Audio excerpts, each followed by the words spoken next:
gotta unmute your mic.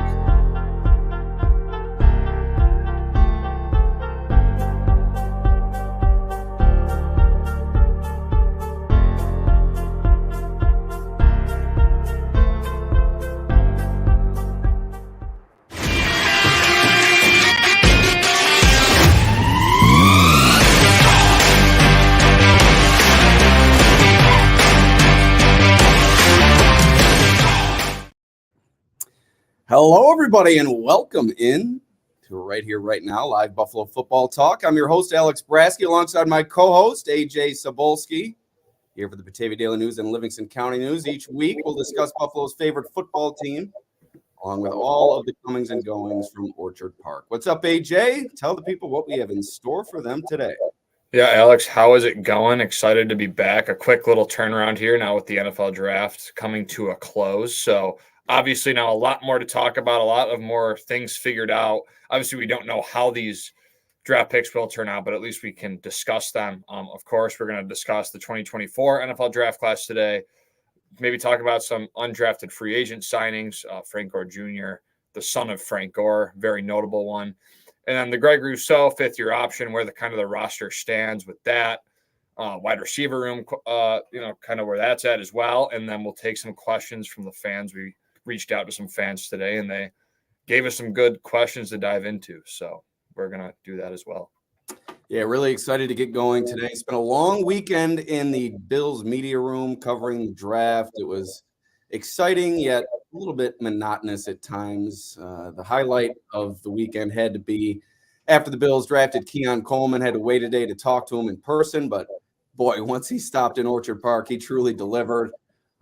Joking about the Macy's code 8979. Didn't spring for the $100 trench coat, but he also indulged in some cookies. I think that's really put Wegmans in a good position. They're now placing the cookies out front of their store, really doing their best to promote those fine, delicious treats that we had plenty of this past weekend in that Bills media room. But AJ, why don't we dive right in? The Bills 2024 draft class is complete, along with several undrafted free agents, as you mentioned, signed by the team over the past few days, and they even brought a veteran wide receiver into the mix. So let's start with that second-round pick, Keon Coleman, picked at number 33, first pick of the second round.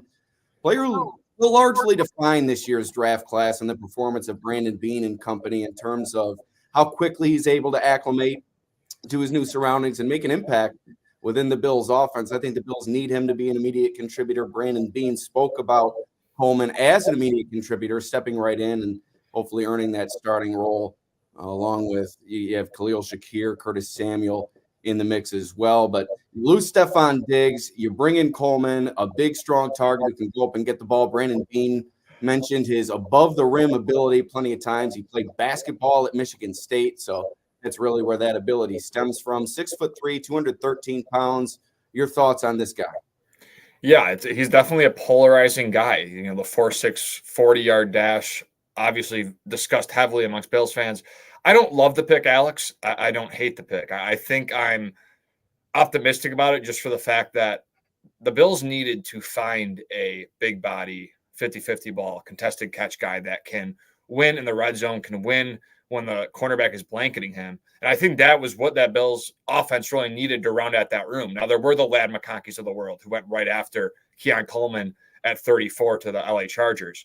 But to me, for Leggett to go at 32, you had Xavier Worthy they traded back for, and the Chiefs went up and got him at 28. So the Bills traded back when he was still on the board. Adonai Mitchell, who went to the Colts in the mid-second round, was still on the board. Troy Franklin, who, again, is more like of a Jalen Hyatt type, who kind of a feathery guy, has deep speed, but he fell last year to the third round of the Giants. Franklin obviously fell to the fourth round. So a lot of the guys they met with, a lot of guys that were talked about amongst Bills fans, and they choose Keon Coleman, who I think, again, was a shock to some. And again, I like it. I don't love it. I think the separation is a concern. He does struggle to separate at times. But again, he is an athlete. The 4.6 40 is a obviously concern to an extent. But if you go and watch his highlights, or if you ever get the chance to, he does have speed to break away from defenders. Obviously, a lot of highlight catches at Florida State. But again, you mentioned it here in our a little write-up before the show. Larry Fitzgerald, Anquan Bolden, Jerry Rice, Cooper Kupp, Amon-Ra St. Brown, Keenan Allen, all guys that have ran that time and still had that ability to be successful in the NFL. So he doesn't have the nuance to route running that those guys that I just mentioned have. But again, he can develop that as a Buffalo Bill. And I like the pick again. Don't love it. I think it rounds out. You want to have like a basketball kind of style of wide receiver room. You want the quick guy, the separator, all that stuff. And I think Keon Coleman really fits that kind of mold. Will it work out? Remain to be seen. But I like the idea and why Brandon Beane went with Keon Coleman at pick 33. Yeah, I think I'm along the same wavelength with you. Excuse me. I like it. I don't love it. I appreciate the conviction in Brandon Beane trading out of the first round and knowing he'd still be able to secure his guy, Keon Coleman, at the top of the second round. So I do like that aspect of it. I do like the Bills' confidence in him moving forward. The speed, albeit a concern, you read online, Next Gen Stats, elite. His game speed is elite. Second overall at the Combine in terms of the participants at the Combine on go routes last season in college, 21.71 miles per hour.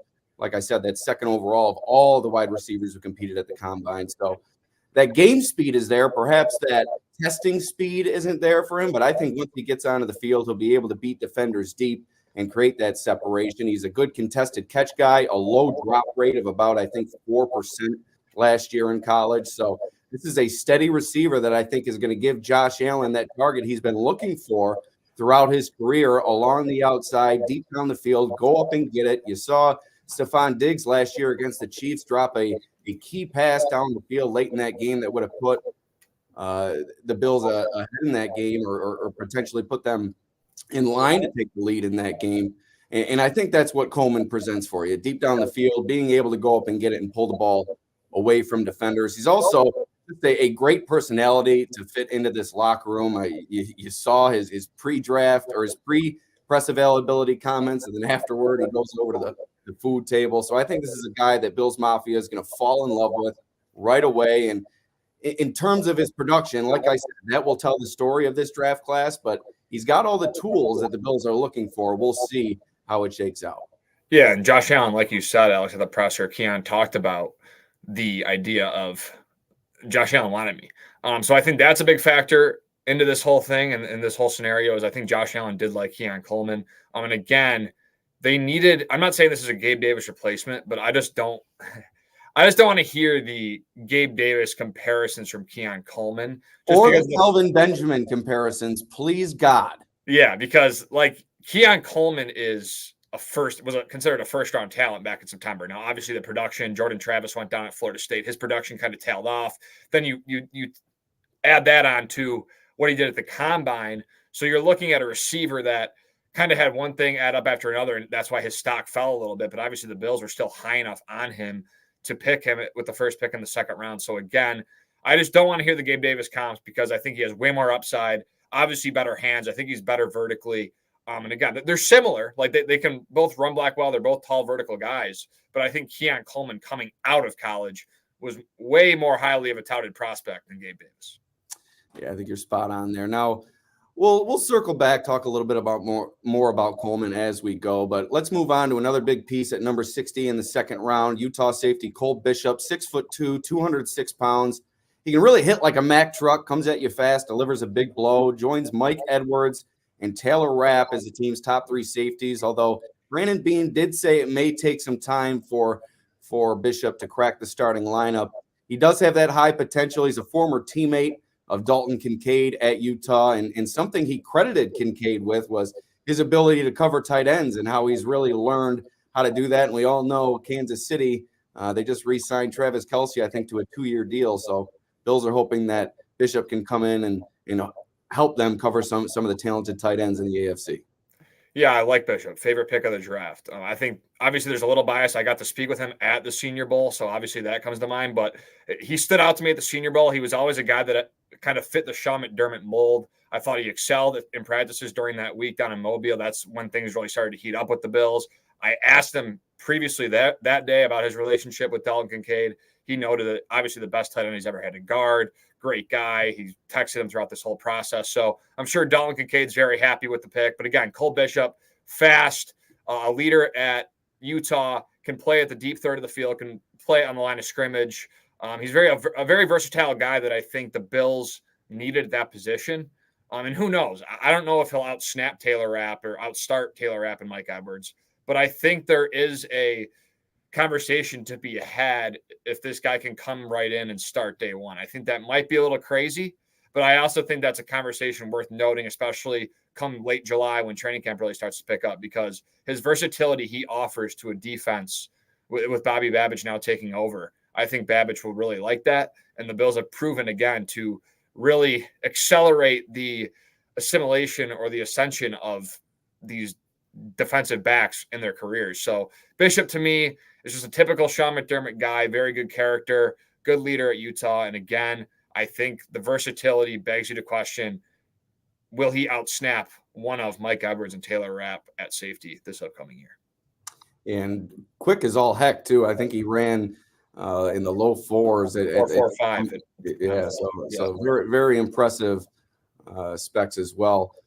But you have to like what the Bills did with their first two picks. I know some fans a little bit of anxiety when they traded out of the first round, and I know that these players do have to still hit the field and prove themselves at the NFL level, but addressing two significant needs right off the jump in this year's draft, wide receiver and safety. I think all fans wanted them to address wide receiver and obviously safety with the losses of Jordan Poyer and potentially Micah Hyde in the back of everybody's mind. So you have to like the Bills' start of the draft from that aspect. Yeah, they got two needs. They drafted two needs, and they're trying to also, I guess we'll get to it too, but they're also trying to stack picks for next year. They got some picks next year. They're probably going to get a comp pick from Gabe Davis going to Jacksonville, so that probably adds a fourth-round pick, excuse me. But yeah, I do like what this Bills team did in the first two rounds. Again, like the Bishop pick more than the Coleman pick, just because I think Bishop was a guy that just made sense for me since January. And I think that he was, when I did the article for the safety potential targets, he was actually you were all over a lot of these guys. Yeah, he was the top name on that list. So like I was very looking forward to, I was sitting in my house. I'm like, man, Bishop makes sense here. You had a little run at safety. Bullard went off the board from Georgia. So I'm like, man, Bishop might fall in their laps. Maybe it's a little bit of a reach to some NFL draft analysts, but obviously the Bills liked what they saw in him. And then again, Coleman, yeah, same thing. They got their guy at 33. Obviously he was their guy. A lot of talented receivers went off the board right around him. So after the first two picks, I'm feeling pretty good with how the Bills, handled those two needs in Detroit.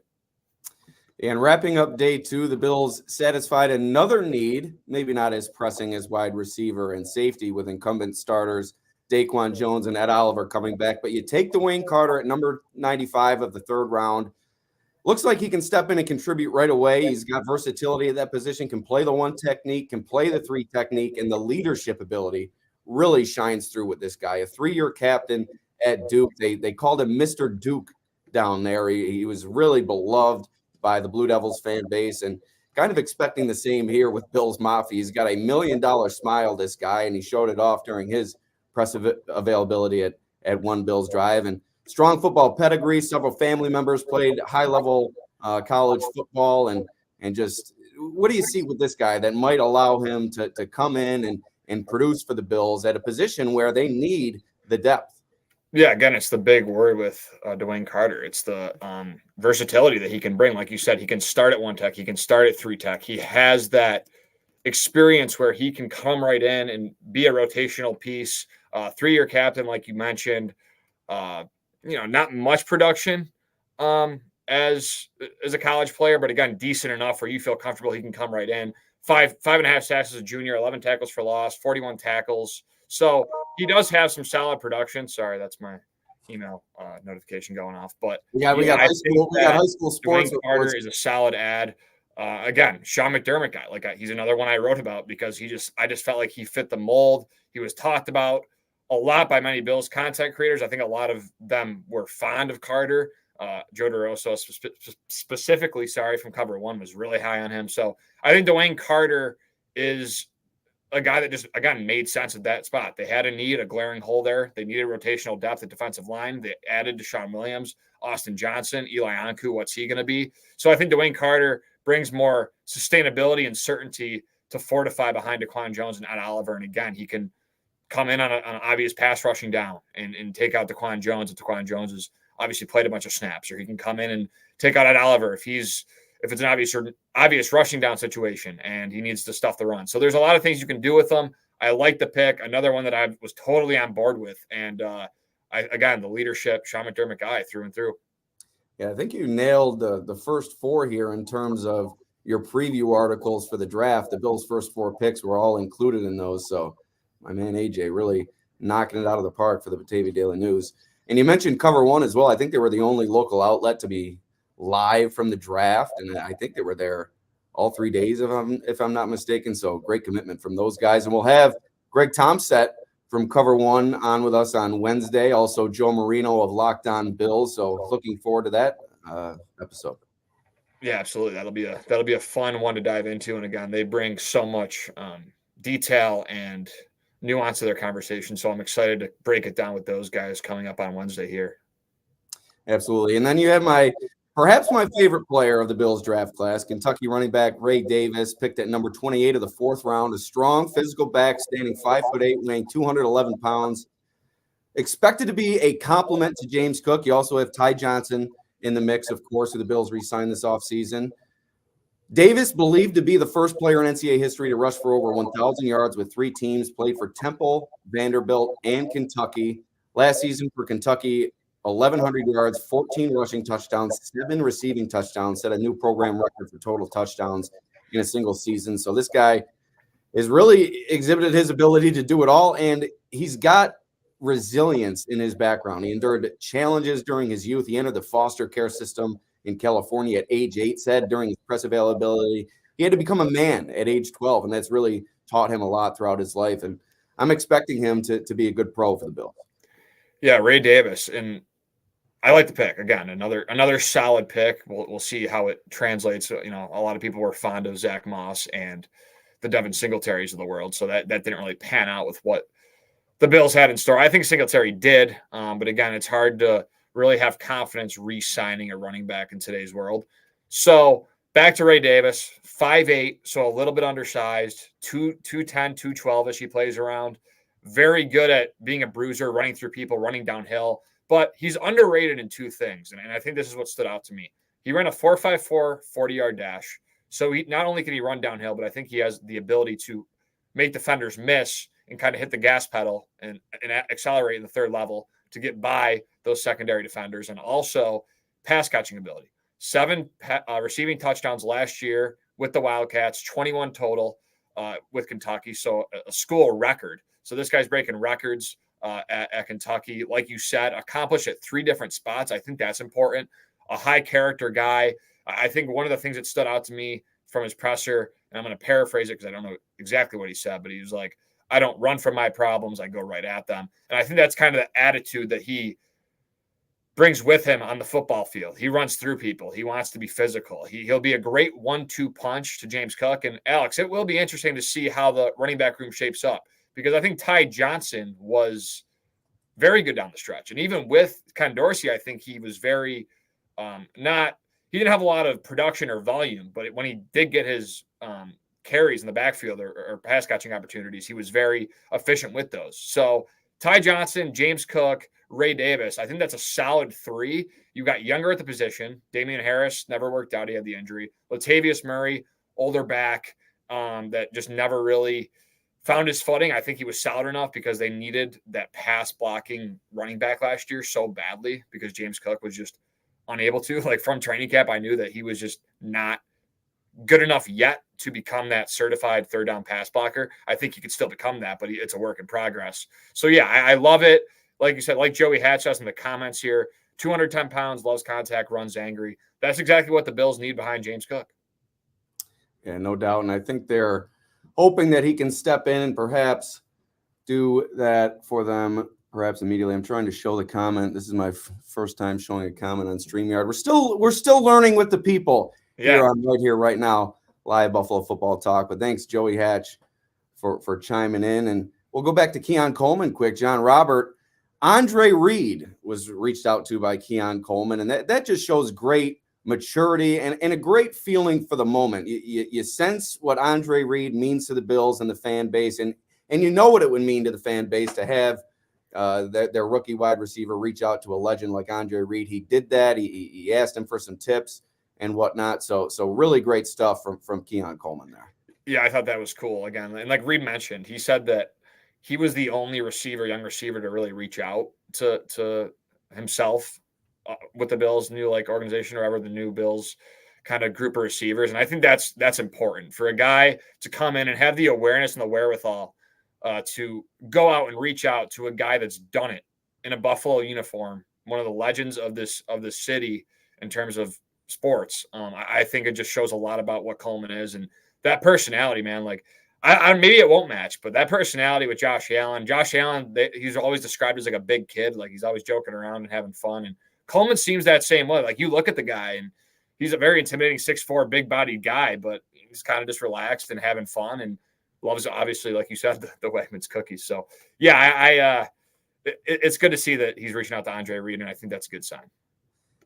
Yeah, and he's not the only Bills receiver to get some help from a former Bills legend. Eric Mold's helping out Khalil Shakir during this offseason. So the Bills' young wide receivers really paying the veterans or the former legends, I should say, their due. Now, rounding out this year's draft class, we won't spend a lot of time on these guys just yet. We do have a few questions to answer from our fans. Our first ever mailbag segment coming up later in the show. And the first name on this list will be discussed a bit later. Cedric Van Pran Granger at number 141 in the 5th round, a center out of Georgia, a good blocker, won the Jacobs Trophy in the SEC last year. Washington linebacker Eddie, I'm going to say Eddie Ilafascio at number 160 in the 5th round. Troy edge rusher Javon Solomon at number 168 of the 5th round. Offensive lineman Tylen Grable at number 204 in the 6th. Penn State cornerback Daquan Hardy, a return man as well, at number 219 in the 6th round. And Travis Clayton, a member of the International Pathway Program, at number 221 in the 7th round. My favorite player from this group has to be Travis Clayton, just a physical freak who was compared to J.J. Watt with his measurables at the combine and his specs and everything he was able to do there. And at offensive line, really a talented, athletic freak. Also, Javon Solomon, an undersized pass rusher who led the FBS with 16 sacks last season. Certainly a chip on his shoulder, kind of an up and down collegiate career, but coming off quite the season. So who stands out to you from this group? Yeah, I think Cedric Van Pran Granger obviously really stands out. Yeah, Mafia members, I do agree. I think the vibes from Coleman are immaculate right now. But back to Van Pran, I think he can really just step right in and be that center, at least competition. Because, like, again, that's another thing we can't project right now. It's so early. But again, David Edwards didn't get that big of a contract. I think it's under $3 million per year annually. So or around there at least. So you're getting a guy that has college experience at Georgia, over 40 starts, was considered one of the best centers in football, or in college football at least. So again, I think he stands out to me because they do need that youth at center. And I think that he can come in and it's kind of a steal at that spot. Another guy, Daquan Hardy, that, Chris Trapasso had a great write-up of him on Twitter, over on X. I call it Twitter still, I'm sorry. But Trapasso had a great write-up of Hardy and his ability to be sticky in coverage, needs to have some better fluidity with his hips and be more versatile on the outside. But as a slot corner, he was very good at Penn State. And again, that punt return ability, Hardy, Daquan Hardy, not Deontay Hardy, and it's a T Deontay, and now it's a D Hardy. So the same. Right. I struggle with names, Alex. So for me, I was excited to hear that maybe the next Bills punt returner might be just Hardy. A Hardy for a Hardy. Yeah, exactly. So I like that signing or draft pick. And then again, Solomon is a very, very intriguing prospect. It's interesting because the Bills with Epinesa and Rousseau kind of went that big frame, tall-bodied, high upside, high ceiling type of players. Von Miller and Solomon are kind of that opposite. Solomon, again, undersized, 16 sacks, very bendy. I think he has very good technique. The only thing that has concern about with him is, one, his college competition, and two, his ability to get around those big 6'7", 320-pound offensive tackles and not get blown off the ball. So those three guys really stood out to me. And yeah, like you said about the Travis Clayton, a physical freak. Yeah, like you said, he's just a big guy that has high upside that who knows, maybe it'll work out. Yeah, he's got great personality as well, Clayton. Really enjoyed speaking with him over Zoom, and it was great to see the excitement on his face upon being selected. It was coming down to the end of the draft, and I think he and the other international players that hadn't been drafted were making their way to the stage for a type of presentation, and instead he got the hat, threw it on, and was drafted by the Bills. And it was also just great to see the UK media really proud of one of their own coming over and satisfying and fulfilling his dream at the NFL level. But JG makes a good point here, Alex. But by the way, just before, one last thing about the double dipping. I did think the Bills were going to add it day 3. I don't know how you felt, but the Malik Washington from Virginia and Rice at wide receiver from USC. There was McCaffrey from Rice University. So there were a lot of options. That NFL pedigree, McCaffrey. Yes. So there were a lot of options there, right? Like I think, and we'll get to it in a bit, but I think they do believe in what they currently have in that wide receiver. All right. The Bills also signed a number of undrafted free agents, which our guy at Syracuse.com, Ryan Talbot, just absolutely dominates it every year. It's the Talbot dynasty in full effect. He and Damon over at Draft Diamonds reporting on all the new players latching on with Buffalo post-draft. We won't dive into all of them, but my favorite of the lot and many Bills fans' favorite, Frank Gore Jr., the son of former Bills running back and, in my opinion, future Hall of Famer Frank Gore, finished last season with 1,100 yards, 10 touchdowns for Southern Miss. And we've talked about the football pedigree before. Once again, it's presented with Frank Gore Jr., really a bowling ball of a running back if you look at him, and really could provide a punch for this team. Who's your favorite of this group? Yeah, I'll go the same. I'm not gonna disagree. I think bringing in Frank Gore Jr. Frank Gore was ecstatic for his son to join the Bills. Spoke highly of Brandon Beane. Loved the Ray Davis selection on Twitter. They were talking about how Frank Gore reached out to Brandon Beane and was saying how he loved the Ray Davis selection. So Frank Gore Jr., that'll be a very fun. He's probably going to be the rookie mini camp, at least darling. If he gets a training camp, good for him. But it'll be interesting to see how that pans out, because you have the Andy Isabellas of the world that Bills fans fall in love with. You have the Christian Wade experiment that, obviously he takes one to the house in his first carry. So there's always that one guy that Bills fans seem to latch onto. And I think Frank Gore Jr., as long as he can prolong his NFL career, and if he's anything like his father, he's obviously going to be there at St. John Fisher University. Yeah, no doubt. Finally, another addition. Little sticky situation here with Quintez Cephas coming off that suspension for the NFL, a violation of the NFL gambling policy, but a player who has shown ability before at the NFL level, played in Detroit for 3 seasons, 37 passes caught, 568 yards, and 4 touchdowns over those 3 seasons. 6'1", 202 pounds. Not sure what we're going to see out of Cephas, and I'm not sure it's the big ticket free agent wide receiver that Bills fans wanted, but hey, Bills get another wide receiver to throw into that group. Yeah, it's again just another name to add, because if you really look at this wide receiver room, and I know we're right about to dive into this, but I'm going to get ahead of the ship a little bit. You look at, again, Samuel, now you have Coleman in there, you got Shakir and Hollins. That's probably your top 4, right? So you're probably thinking they usually keep 6 every season. There's been a couple years under Bean where they've kept 7, but it's usually 6. You got a lot of guys, Justin Shorter, Terrell Shavers, Cephas, the new phrase that you just mentioned. So there's a lot of guys, KJ Hamler, another guy that's very intriguing. So there's a lot of guys that are going to be fighting for those last 2 spots. And I really think it's going to come down to whoever just performs the best during the preseason and training camp. And I don't think that's a bad route to go with. I think you have enough trust in your top 4 right now, along with Dalton Kincaid and Dawson Knox, that you feel confident that you can try and figure out who is the best option among those 4, 5, 6 names that I just mentioned, and see what happens. That's kind of where I'm at. Cephas adds to that room. He had some potential in Detroit before the gambling ordeal. So we'll see what happens. But again, they're trying to figure it out. And I think letting 5, 6 guys fight out to play with Josh Allen for 2 spots is not a bad idea. All right, now let's dive into the construction of the Bills roster. Obviously, after the draft, things starting to shape up in that regard. Mini camps coming up, training camp not too far off.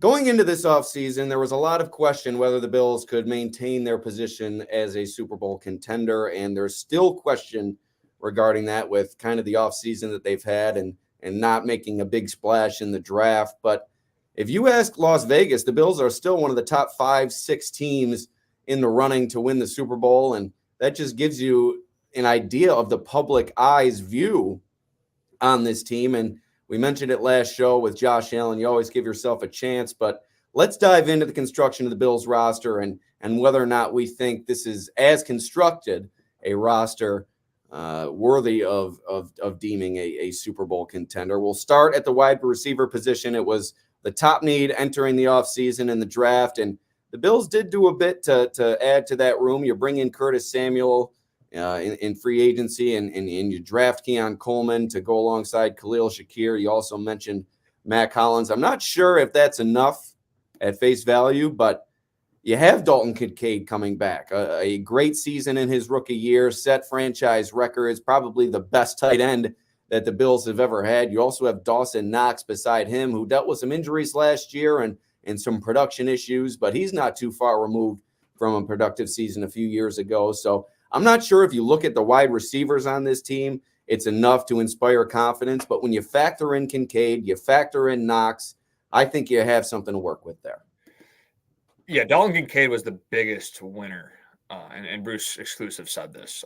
He tweeted it. But Dalton Kincaid was the biggest winner from last week's draft. I think that them not trading up to get a Rome Odunze or a Brian Thomas Jr. Brian Thomas Jr. was there at 22. Obviously, they did not like him enough to go up and get him. I think if Brandon Beane, he has shown if he likes a guy, he'll go up and get him, especially when he's in that 20 range. So for them to not do that, I think Dalton Kincaid's the biggest winner on that playmaker kind of avenue with Josh Allen. But yeah, I think this roster, I mean, they didn't add a superstar. Like, they haven't added a name, and that's going to be the big talking point, is they didn't bring in a bona fide wide receiver one who everyone knows. Like, if you ask 70%, maybe not 70, I'll say 50. If you ask 50% of the casual fan what the Bills wide receivers room consists of, I guarantee 50% of them have trouble naming at least two of them. Maybe they know Keon Coleman, but there's not a big name in that wide receiver room like it was with Stephon Diggs. So that for me is where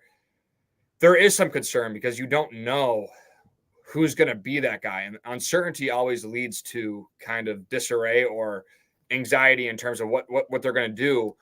But obviously Brandon Beane has a plan, and obviously they're going to try and figure it out using a multitude of avenues, a multitude of prospects, a multitude of receivers, and let Josh Allen go to work. But yeah, I mean, if you tell me and talk to me and say, look, I don't think the Bills did enough, I'm not going to argue with you, because I see your point, because they did not go all out. But on the flip side, there's also a different perspective to it. You got to build for the future. You're eating $31 million in dead cap for Stephon Diggs this year. So there's a lot more to it. But if you're going to tell me, hey, look, they didn't do enough, I could understand where you're coming from. Right. And you also have to factor in what they have in that running back room with James Cook, Ty Johnson, and Ray Davis, as we mentioned before, adding some supplemental weapons to that room and really trying to fortify just the weaponry on offense. I think that's really been a buzzword for everybody, just offensive weapons. That's really what the Bills have seemed to lack a plethora of over the years, and getting a Keon Coleman and getting a Ray Davis and signing a Curtis Samuel in free agency. Hopefully the Bills are building towards something there. But how about offensive line? Are you comfortable with Connor McGovern at center? I know we mentioned it before. David Edwards at guard. One of our listeners, Jack at Bills Sweep, asked, and we'll get to our first ever mailbag later. He asked if we wanted to see Cedric Van Pran Granger compete for that starting spot. I think the Bills, and I'm comfortable with entering the season with a Connor McGovern and a David Edwards, seeing what they have to offer. But it's not going to take long for me to look at a Cedric Van Pran Granger as someone who can step in and maybe compete for a position alongside McGovern, or perhaps at that center position. Yeah, Van Pran Granger again. Over 40 starts at Georgia. That's really all that needs to be said when you and those teams won national championships. Like it's not like he's playing at South Carolina where they're having trouble. He's part of the best team in the country year in, year out over the past 2 seasons and starting. So I really do believe he's going to be immediate competition to the center spot. Connor McGovern is a better left guard than he is a center. I know he has experience playing center at the college level and some at the NFL, but very minimal in the NFL and obviously a fair amount in college. But McGovern for me is better slated at left guard. I think David Edwards would be quality depth. But again, who knows what they do? Maybe they really like Edwards at left guard. Van Pran's not ready. He struggles during camp, off to a slow start. It's all about projection. He was a 5th-round pick, so it's not like he wasn't a top 100 pick. He wasn't a day 2 pick. So there are obviously reasons why he got drafted and selected in the 5th round. So again, it might take some time with him, but I believe he's going to be, again, immediate competition. But yeah, I like how the offensive line looks, Alex. It's probably going to be the most solid it's been. I know they lost more, so that's a loss they're going to have to fill. And it was a very solid offensive line next year. But going into this year compared to going into last year, I think there's more certainty just because Spencer Brown's more figured out. Deion Dawkins, obviously coming off the best season of his career. Connor McGovern, a free agent signing that you got from Dallas, probably one of the more top-end free agent signings the Bills have gotten in the last couple of years, has played really well. Osiris Torrance played every single snap for the Bills as a rookie. So there's definitely more, I think, confidence in this line moving forward from the first guy to the 8th guy. And I think this Bills O-line is shaping up to excel with Josh Allen under center. Osiris Torrance, what a season he had a year ago, and just a year better. I'm sure we're going to see great things from him moving forward. Now, the other side of the ball will stay in the trenches. The Bills lost their top sack man, Leonard Floyd, to free agency. But Von Miller, a year removed from that knee injury. You have Greg Rousseau, who dealt with injuries last year. The Bills just claimed his 5th-year option, reported by Pete Schrager, later confirmed by the Bills today. So you bring him back, only 4 sacks a year ago. You're hoping he can get it going and increase his production. You also have Ajay Epineza, who you re-signed, who really seems to be on an upward trajectory, But can Javon Solomon be a potential contributor for this team as a depth piece? Are we looking at Cameron Klein, Kingsley Jonathan, and the like as the top depth pieces for this team? Yeah, I think they need to figure it out. And that's the weird part with Greg Rousseau. He is such an interesting player to look at because he comes in from Miami, 2021, number 30 overall pick, and he had such high upside, and you saw him kind of get there. I'm going to pull up his stats really quick just so I can use it for a frame. And you see JG here wanting to spend that June 1st money that's going to come off the cap with the release of Tre'Davious White. He wants to spend it on a pass rusher, maybe a reunion with Jerry Hughes or somebody else. I'm not crazy about the edge rusher thing. I think that's one of the biggest needs of this team. And again, it goes back to Greg Rousseau. What is he going to be? First season, 4 sacks. Second year, 8 sacks. So you're seeing him trending up, right? He's trending towards double the sacks, 37 tackles. And then last season, 5 sacks, 42 tackles. You're looking at a guy that kind of took a step back last year, had some injuries he's been dealing with over the past 2 seasons. The foot. It really was a warrior playing through what some were reporting or believed to be a broken bone in his foot or something of the like. So really a warrior type season for him last year. Right. So how confident that's what it comes down to is how confident are you that Greg Rousseau and Ajay Epineza, 2 guys you bet on and drafted on, that's how you're going to feel about the D-end room. That's what will come into play with Troy Solomon. Is he going to be valuable enough? Can you keep him on your roster where he's going to get snaps? Or are you confident enough in Miller, Epineza, Rousseau, and then I'm naming all these guys. Kingsley Jonathan, maybe can slot in Klein. Like I don't know. I think Solomon might have to because you're probably going to use a 4-person D-end rotation. But it will be interesting to see just again what Rousseau becomes because he's so polarizing. They obviously pick up his 5th-year option. Obviously they did it without question. Being said at the owners' meetings back in March that was one of the first things he would do post-draft. So I'm really intrigued to see what Rousseau becomes in a full healthy season. I think there's still a lot of untapped potential there. An above-average run defender can set the edge. And then obviously in the inside, Daquan Jones and Oliver should go back to being dominant. Oliver coming off a best season after people questioned his contract. Now it's looking really good with all the defensive tackle signings over the past year. So yeah, I don't know. Greg Rousseau is the big mystery to me. What is he? What's he going to be?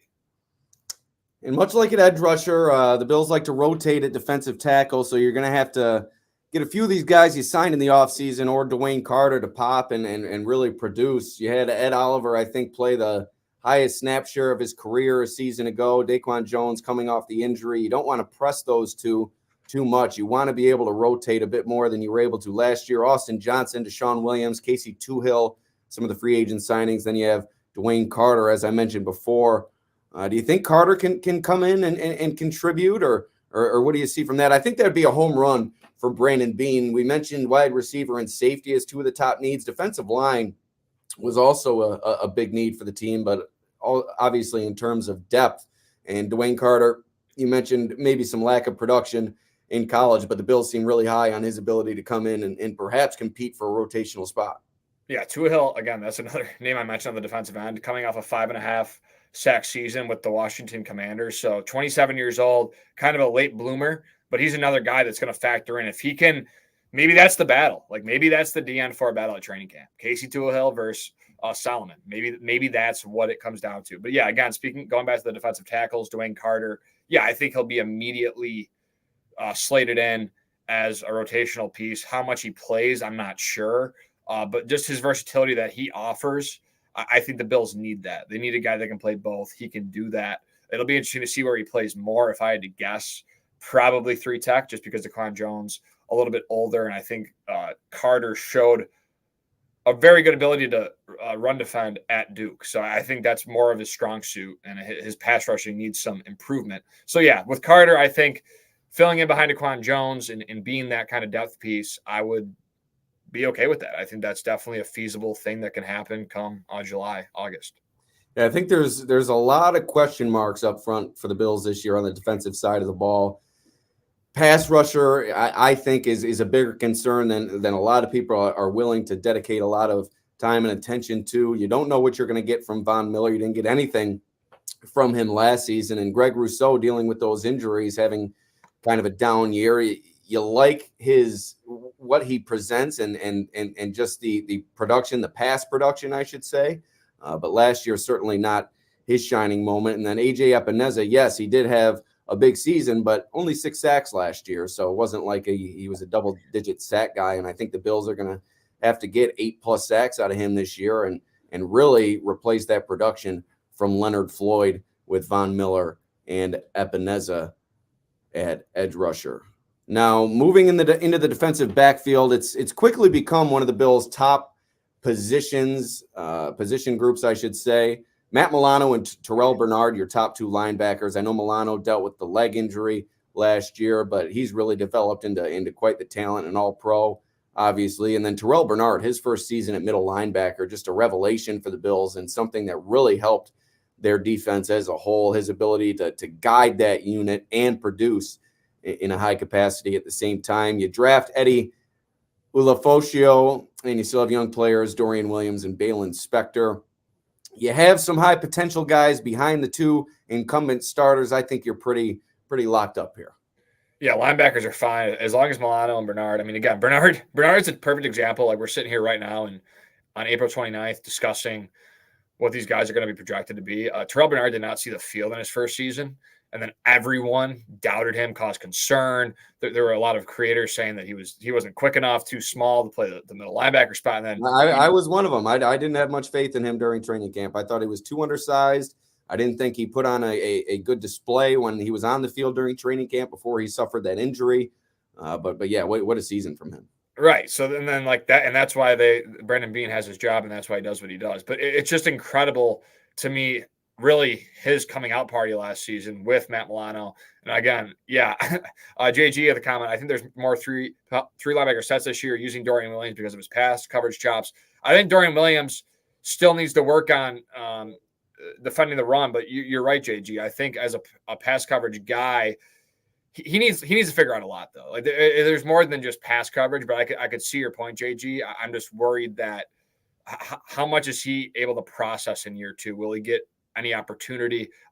I would like more 3 linebacker sets, but again, they play nickel. Like that's what they do. That's what Sean McDermott does. I don't expect that really to change much. So it will be interesting to see what happens there. But yeah, the cornerbacks, the safeties, Rasul Douglas, Benford, I think obviously them not drafting Hardy till the 6th round tells you a lot about what they feel in Kaiir Elam. They could have went Cooper DeJean at 33. They passed on him. He was a very popular name. So Kaiir Elam, another big winner from this weekend. He really slots in right now as the immediate depth behind Benford and Douglas. And then you look at the safety room, Edwards, Rapp, Hamlin, and Bishop. So that's a pretty solid room there. And you mentioned Elam. Another rumor, you said Bills might be, or JG says maybe looking at more 3 linebacker sets this year. Another thing that's going around, the Bills might be in line to play a bit more man coverage this year, which would certainly suit Kaiir Elam's skill set and maybe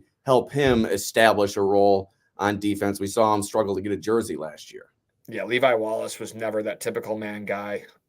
You had last season, Dane Jackson was never really good of a man corner. So Levi Wallace and Dane Jackson made their careers in Buffalo because of their scheme and that zone defense and their ability, their recovery speed. Although they were slower, their recovery speed was good enough to be a valuable piece in what Sean McDermott wanted to do. So, yeah, this corner room, Kaiir Elam, it'll be a fun conversation as we continue on here. But, yeah, Kaiir Elam is big season, man. 3rd year, 1st rounder, big season.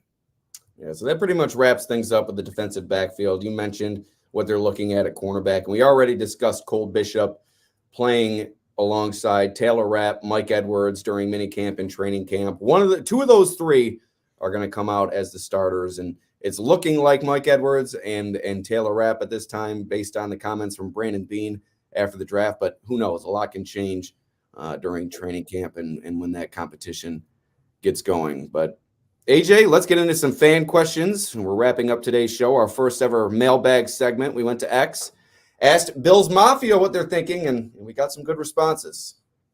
Yeah, so let's do it. Mailbag, first mailbag ever on Right Here, Right Now. I am absolutely psyched. From @J_Gliss, do you believe Bean when he says we like the wide receiver room and the guys? We've got a lot. Alex. I'm sure he likes it. He had conviction with the Coleman pick. He went out and got Curtis Samuel, so he has fortified the position a bit. Also, Matt Collins you bring in. But I think in a perfect world, would he want more? Yes. Coleman has the ability, and there's no such thing as a can't-miss prospect, but you know what I mean. He's not of the can't-miss ilk. He is not a player that jumps off the page. He's not a Malik Neighbors. He's not a Marvin Harrison Jr. He's not a player that is going to inspire ultimate confidence coming into the pros. He's somebody who's going to have to prove it. So I think that really is the story with this Bills wide receiving core this season. It's going to be a prove it type deal. And Brandon Beane is either going to be really, really right or really wrong. And we're going to see what happens with that. I'm sure if Coleman doesn't develop quickly and become a contributor right away, Bills fans will be up in arms. Yeah, you got to look at it as it's got to be a by committee approach. Now, I will say maybe Dalton Kincaid leads the team in interceptions and yards, but I think there was a great earlier comment up here from JG. He said, here's my problem with pass catchers. It all relies on potential. To succeed, you need Shakir and Kincaid to take the next step. You need Coleman to hit, on Samuel to hit. There's no sure thing. That's the big thing for me. You're going to need Shakir to have 40 to 50 catches. You'll need Keon Coleman to have a 40, 50 catch season. So you're going to need a multitude of guys to have success. And with Stephon Diggs, you really had just, that one guy, but you knew he was going to be good. So there weren't question marks. Now, not only do you not have Stephon Diggs, but you're counting on several different guys. So there's more likely a chance that doesn't work out. So you had one sure thing with Diggs. He produced. Now you have a multitude of unsure things besides, I would say, Dalton Kincaid, and that's really it because Shakir's still ascending. Samuel's been on and off in Washington and Carolina. Coleman is a very polarizing prospect, one of the most polarizing receivers in this class. So you're going to need them to hit, and that's the problem right now is there's no sure thing on the roster. Going back to what I said earlier, there's no big name. So I do think Beane likes it. I believe he does believe in what he does. He's an NFL general manager. But there are some concerns there, and I think he's aware of it. Next question from at ZMP_134, Zach Powell. Thank you for always supporting my page. I appreciate it greatly. You're a great follower, and I always love seeing you pop up. Will they sign another veteran wide receiver, Alex? Yeah, Tyler Boyd might be my favorite of the group. There isn't much there. Oh, excuse me. Almost took us down there. There isn't much left in terms of veteran free agent wide receivers. You have Tyler Boyd.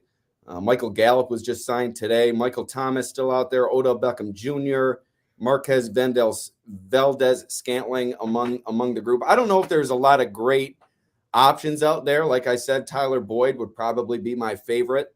And I'm not so sure that the Bills will go out and sign a free agent wide receiver. I think that's something that may develop throughout the course of the season. Maybe you see a trade midseason from the Bills. Maybe somebody hanging around as training camp is starting to close and you sign somebody then. I don't think we're going to see them sign another free agent wide receiver before mini camp or even training camp. I think they're going to go in with what they have. And Bean mentioned that there's no big splash coming. And I know he says that every year. And when we saw him sign Leonard Floyd post June 1st, but I don't think that it's going to happen at the wide receiver position this year.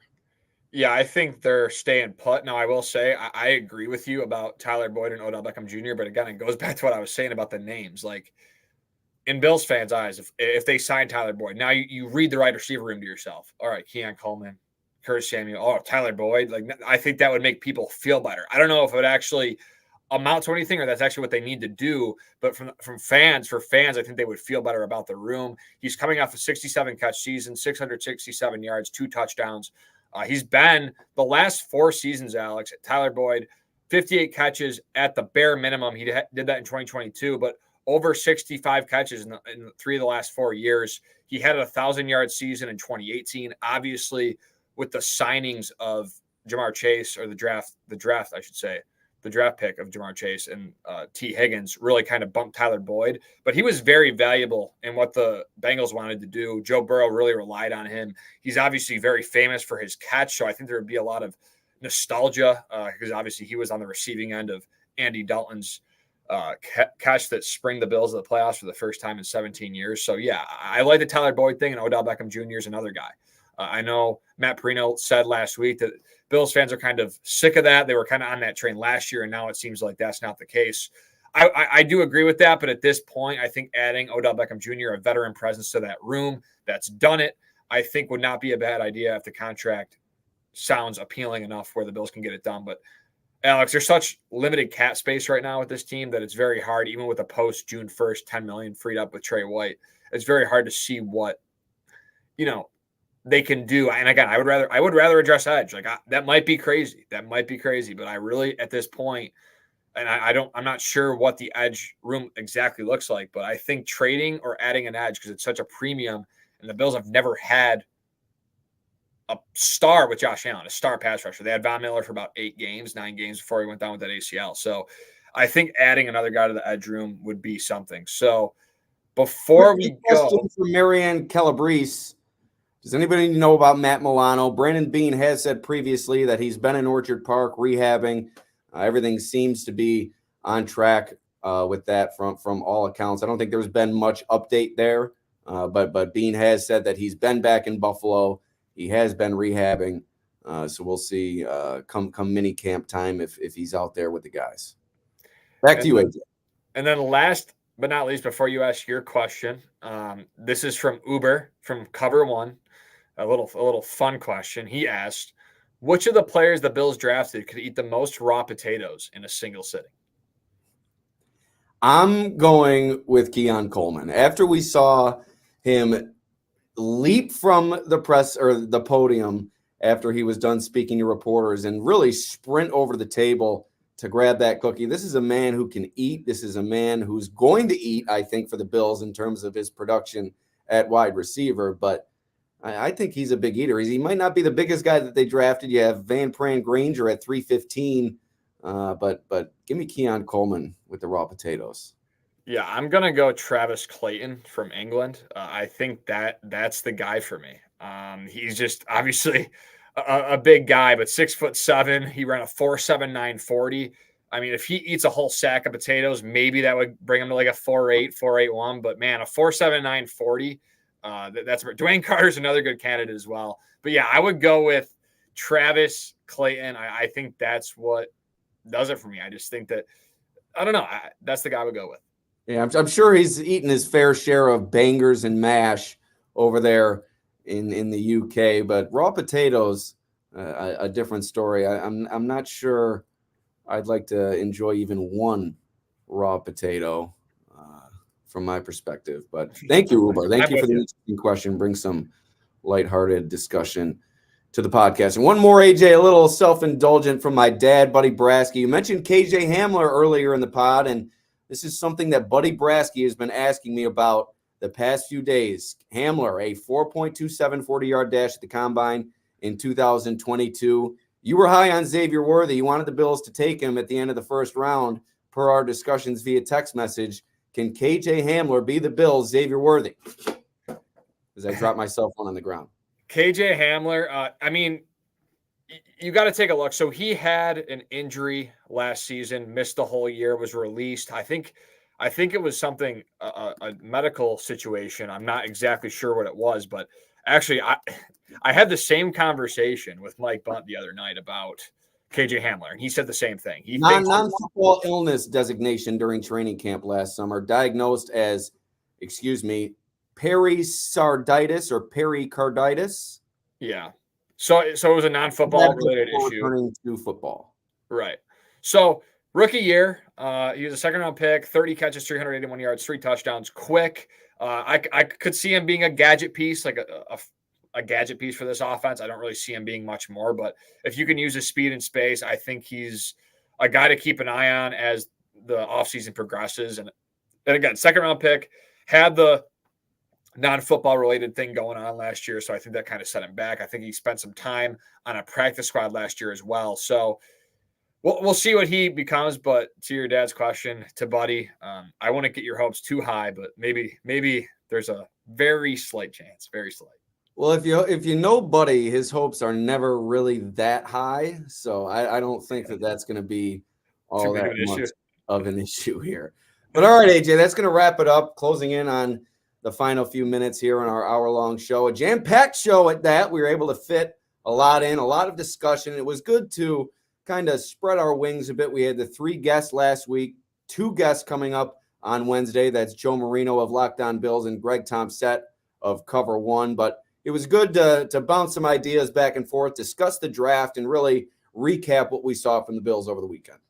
Yeah, thank you all for tuning in. Thank you for the comments. We want to continue to build this thing. Again, I think our main focus here is to bring the scope of the fans to the conversation and what the fans want to talk about. Obviously, the draft is what the fans want to talk about. There's a lot of new prospects, 10 new guys joining the Buffalo Bills roster at One Bills Drive. So I'm excited. It was a fun recap. Great discussion today, Alex. And we'll see you Wednesday on the Right Here, Right Now live Buffalo Football Talk. Like, share, subscribe, everything you can do to kind of push this out as we get going here. How many raw potatoes could you eat? Jeez, I mean, I had cooked potatoes tonight. Those baby ones with the butter. I don't know, baby potatoes with butter. Let's say $1 million on the line, raw potato eating contest. How many is Ajay Cybulski putting down? You're given 30 minutes. 30 minutes to eat raw potatoes. I mean, how many could you get down, I should say? Right. It's funny because you could think that they're not mushy. Like when they're not cooked, they're not mushy. So it'd be like hard. So I'll say I could get down 10. Maybe 10. I'll throw that number out there. I think you're overshooting that number. I'd go with, for me, I think I'd go 4. I think I'd get to 2 and then I'd really start struggling and maybe be able to force. Time might be crazy, but yeah, raw potatoes certainly a daunting task when it comes to an eating contest. But thanks again for tuning in, everybody. AJ, you got any final thoughts? Yeah, just again, like, share, subscribe to this channel, YouTube. If you're on Twitter, come over to YouTube. The dailynewsonline.com YouTube channel. We're going to start promoting it to that exclusively for certain shows, just to kind of gain our following there. And honestly, it makes it a lot easier for the viewer. You can watch on a smart TV. You can pull it up on your computer and stuff. So we'll be definitely promoting our YouTube channel at thedailynewsonline.com. You can also watch on Facebook. Sorry for interrupting you, AJ. Yeah. So yeah, again, just keep trying, keep pushing, keep watching us. We really do appreciate it, and we want to get this thing going come, training camp, and we really do appreciate everyone tuning in. JG, thank you. Joey, thank you for the kind words. So yeah, I'm excited for Wednesday with Joe Marino and Greg Thompson, and a lot more to break down regarding the Bills draft selections on the Right Here Right Now live Buffalo Football Talk pod. All right, that's going to do it. This episode of RHRN Right Here Right Now live Buffalo Football Talk is in the books. We'll see you next time. Peace out.